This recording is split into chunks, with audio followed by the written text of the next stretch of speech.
અમારી શેરીનું નામ કૃષ્ણનગર છે, એટલે કૃષ્ણની કૃપા અમારી પર ઉતરી છે અને અમે આ ભગીરથ કાર્ય કરીએ છીએ. સંત સુરાની ભૂમિ સૌરાષ્ટ્રમાં સત્કાર્યોની હંમેશા સુવાસ પ્રસરતી હોય છે.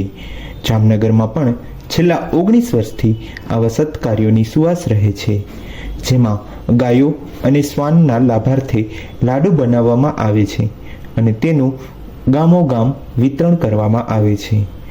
વરસાદ સારો થાય અને મેઘરાજાને રીઝવવા માટે આ એકમાત્ર ઉદ્દેશથી આ કાર્ય ધમધમાટ ચાલે છે. હું રમાબેન રાદડિયા છું.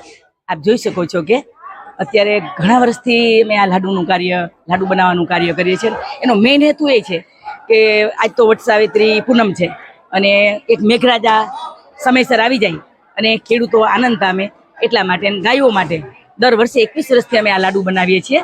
21 સમજી લો ને કે અમે આ 50 મણ ઘઉં દળાવ્યા હતા કે 90 કિલો ઘઉં અને 300 કિલો ઘી, 300 કિલો ગોળ, એમ કે 1.5 ટન લાડુ બનાવ્યા છે.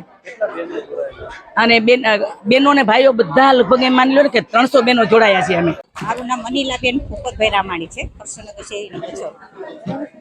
આજે 20 વર્ષથી આ શેરીમાં લગભગ આયોજન થાય છે, બરાબર. સાથે ભાઈઓ અને બહેનોનો ખૂબ સાથ સહકાર મળેલો છે અને આ શેરીની અંદર બધાને લાડવા બનાવવા બહુ ખૂબ સારો ઉત્સાહ હોય છે. અને ગાયો અને કૂતરાઓ માટે અને વરસાદને રીઝવવા માટે ખાસ તો આ કાર્યક્રમ કરવામાં આવે છે. અને કૂતરાઓને ગામડે ગામડે બોક્સ ભરાઈને લાડુ આપવામાં આવે છે અને બહેનો અને ભાઈઓનો ખાસ એવો સહકાર મળેલો છે. લગભગ 300 થી 400 માણસો આ શેરીમાં કામ કરે છે. દર વર્ષે ઉત્સાહપૂર્વક કામ કરે છે લોકો. જામનગરમાં આવેલ કૃષ્ણનગર 6 નંબરના યુવા અને મહિલા ગ્રુપ દ્વારા છેલ્લા 19 વર્ષથી લાડુ બનાવવામાં આવે છે.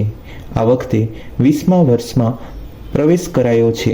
મારું નામ બિપિન અર્જણભાઈ સોરઠિયા, રહેઠાણ કૃષ્ણનગર શેરી નંબર 6. અમે છેલ્લા 19 વર્ષથી એટલે કે 20મા વર્ષમાં અમે મંગલ પ્રવેશ કરી રહ્યા છીએ. જે ગાયો તથા કૂતરાઓ માટેના અમે લાડવા બનાવી રહ્યા છીએ, જેની અંદર ટોટલ 1500 થી 1600 કિલો જેટલો લાડવાનો સામગ્રી થાય છે. જેમાં 900 કિલો ઘઉં હોય છે, 300 કિલો તેલ હોય છે અને 300 કિલો ગોળ હોય છે. છેલ્લા 20 વર્ષથી આ 20મા વર્ષમાં અમે મંગલ પ્રવેશ કરી રહ્યા છે અને દર વર્ષે આ જહેમતનું કાર્ય અમે ઉઠાવી રહ્યા છે.